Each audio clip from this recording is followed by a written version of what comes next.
Her friend was like, oh, she Haitian? You know those Haitians are mixed.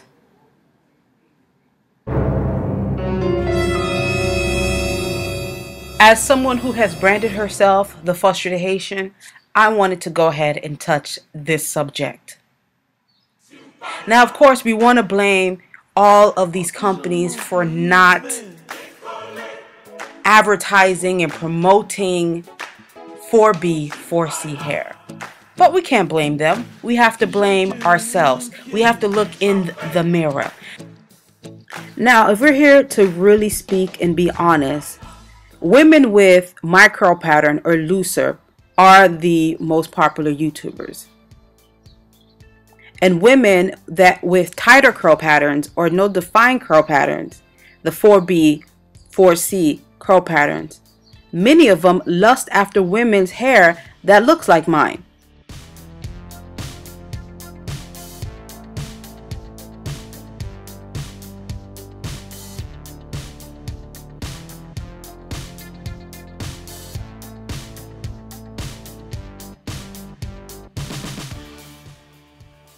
So of course, with a company main objective is to make money and not to improve a community, they will go ahead and promote a particular image because this is the image that you are going for. I hear it all the time. As you guys can see right here, my defined curl pattern that is drying up. When I wear my hair in a defined curl pattern, people love it. But because of the fact is, at times I like to manipulate my hair to look more 4B, 4C. I want it to look very Afro-ish. When I wear my hair that way, I don't receive the compliments like I did before. I have friends that lust over my hair, overly compliment my hair. Then, of course, tell me that they would go natural if their hair looked like mine's. But girl, I got that kinky shit. I got that nappy shit. I ain't gonna wear my hair that way. And me being a frustrated Haitian, I get disgusted when I hear black women speak about themselves this way. It's not the companies. It's us. We need to look in the mirror.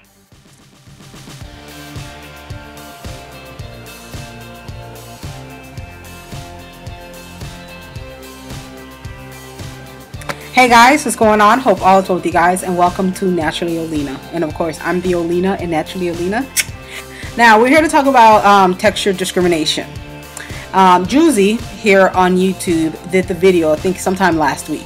I watched the whole entire video, and it was very touching. This is actual video that I've always wanted to talk about. Now, when it comes to this texture discrimination thing, I totally understand what she says, or what she is saying.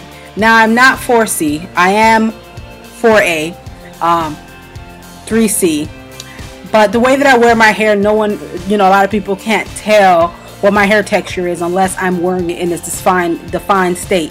Now, a lot of times on Instagram, people are like, when I put my actual hair on Instagram, people are always like, oh my God, how do you define your curls? Oh my God, how do you define your curls? And to be honest with you, I don't go out of my way necessarily to define my curls. I don't use flaxseed gel. I don't use Eco Styler gel. I don't like that look. I don't like the over perfected curl. I totally understand what she's saying, because I do tend to wear my hair in a state where I'm trying to mimic 4B, 4C hair. And I realize that I don't get the reactions that I would have gotten if I was looking like the 4A, 3C hair that I actually have. And it's daunting to me as black people, and how we're trying to advance and how we're trying to self-love and discover what we're really about. It's always something. If you're a woman, you got to be light skinned. If you have natural hair, you better have 3C, 3B, 3C, 4A hair. It's like we can't do anything without somebody saying something.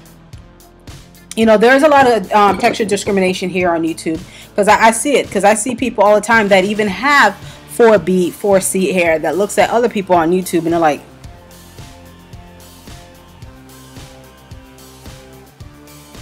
my hair's like that?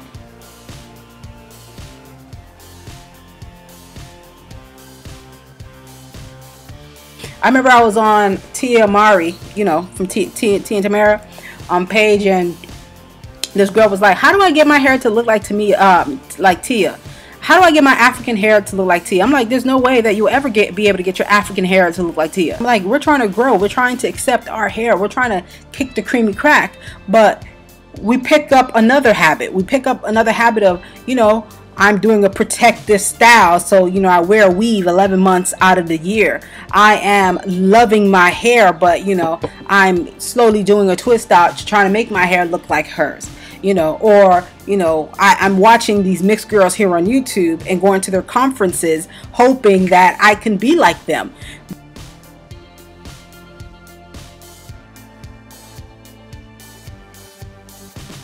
But at the same time, you won't go to somebody else's conference or support somebody's hair that looks like yours, or that can give you knowledge that would help you or aid you, better yet, with your growth in your journey. It's like, as black people, as black women, we need to be realistic.